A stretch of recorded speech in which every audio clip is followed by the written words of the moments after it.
Electron के उत्सर्जन की दर किस पर डिपेंड करेगी? प्रकाश की तीव्रता पर। अधिकतम गति ऊर्जा किस पर डिपेंड नहीं करती? प्रकाश की तीव्रता पर। अधिकतम गति ऊर्जा किस पर निर्भर करेगी? आवर्ती पर। और चौथी परिभाषा क्या बताई? डेली आवर्ती। डेली आवर्ती। ये अभी 4 नियम है किसके? प्रकाश विद्युत। अब 5वां नियम क्या है? जैसे ही आप क्या करेंगे, अगर आप किसी धातु के तल पर प्रकाश डालोगे, ये धातु का तल, तो प्रकाश पड़ेगा, इलेक्ट्रॉन निकलेंगे। प्रकाश पड़ा, इलेक्ट्रॉन निकलेंगे। प्रकाश पड़ा, इलेक्ट्रॉन निकलेंगे। प्रकाश पड़ा, तुरंत इलेक्ट्रॉन निकलेंगे। वो थोड़ा जोर हो देगा उन लोग। प्रकाश पड़ा, इलेक्ट्रॉन भाई निकलेंगे। इसका क्या मतलब है? क्या मतलब है इस चीज का? इसका मतलब कि प्रकाश के पड़ने, इलेक्ट्रॉनों के निकलने के बीच में टाइम 0 होगा। समझ ना मैं क्या कह रहा हूं? प्रकाश के पड़ा, इलेक्ट्रॉन निकले, तो प्रकाश के पड़ने और इलेक्ट्रॉनों के निकलने में जो समय जो आपके बचता है ना, टाइम जो लैग है, टाइम लैग 0 होगा भाई। टाइम जो लैग है LAG, LAG, इसे बोलते हैं समपक्षता। ये शून्य होती है। ये 5वां नियम है। अर्थात धातु के तल से प्रकाश प्रति इलेक्ट्रॉन निकलना शुरू कर देंगे। ये प्रकाश उत्सर्जन का 5वां नियम है।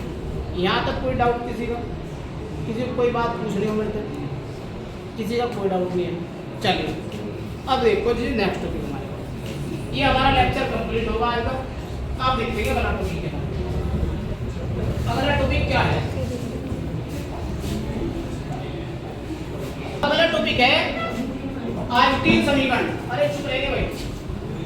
प्लांक क्वांटम मॉडल के आधार पर आइंस्टीन समीकरण,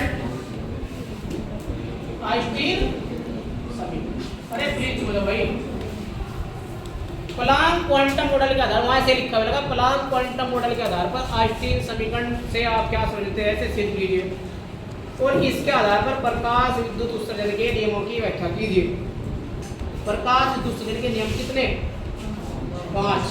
आइंस्टीन समीकरण पहले सिद्ध करेंगे, फिर एक्सप्लेनेशन देंगे किसकी, जो अभी मैंने 5 में समझाया। वे क्यों आए, ऐसा ही क्यों हो रहा था, फिर दोबारा के बताऊंगा। वो क्वेश्चन अलग है, वो क्वेश्चन आता है प्रकाश विद्युत उत्सर्जन के नियम, वो एक अलग क्वेश्चन। अगर ये आता है कि आइंस्टीन समीकरण क्या, व्हाट इज आइंस्टीन समीकरण, व्हाट इज आइंस्टीन इक्वेशन, ठीक है भाई। ऑल्सो गिव द स्टेटमेंट हो भाई क्या, इफेक्टिवेशन लो, फिर के लोग इक्वेशन ले लेंगे। अब देखिए आइंस्टीन समीकरण क्या है। आइंस्टीन ने क्या बात बताई? अब आइंस्टीन ने पहला कौन पढ़ा? Planck model. किसने पढ़ा? प्लांक मॉडल क्या कह रहा कि प्रकाश ऊर्जा के छोटे छोटे बंडल में जिन्हें फोटो ने क्वांटा। अब ऐसे क्वांटम फिजिक्स हो गया।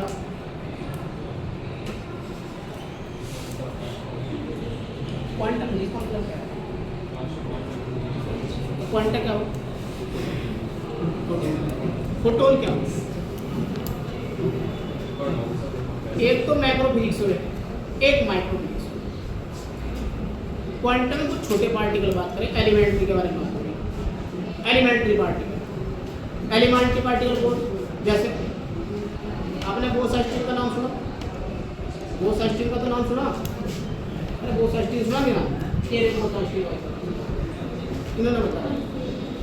इन्हें क्या करा, एक बड़ा पार्टिकल लिया। अगर हम बड़ा पार्टिकल ले रहे जिनका हम आकार नाप रहे, वो उसमें रे ऑप्टिक्स में पढ़ रहे, प्रकाश की में पढ़ रहे। अगर आप छोटा पार्टिकल पढ़ रहे जिसका हम आकार नहीं नाप सकते, वो मैक्रो में आकार, मैक्रो ही क्वांटम फिजिक्स हो भाई। समझे ना? याद रहेगी बात ये। चलिए अब 1 मिनट आप यहाँ देखिए। इसमें बात क्या कही? आइंस्टीन ने जब यह समीकरण सिद्ध करी तो इसे पढ़ा और इसने स्टेटमेंट क्या दिया? धातु के अंदर कौन उपस्थित होंगे? इलेक्ट्रॉन।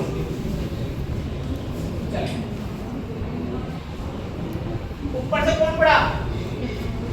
प्रकाश। प्रकाश कैसे लगा? फोटोन की फॉर्म में। जब किसी धातु के तल पर फोटोन डाला जाएगा या किसी धातु के तल पर प्रकाश डाला जाएगा या किसी धातु के तल पर उच्चावर्ती का प्रकाश डाला जाएगा, तो प्रकाश क्या चल रहा? फोटोन के फॉर्म में। तो फोटोन की ऊर्जा कितनी हुई? hν।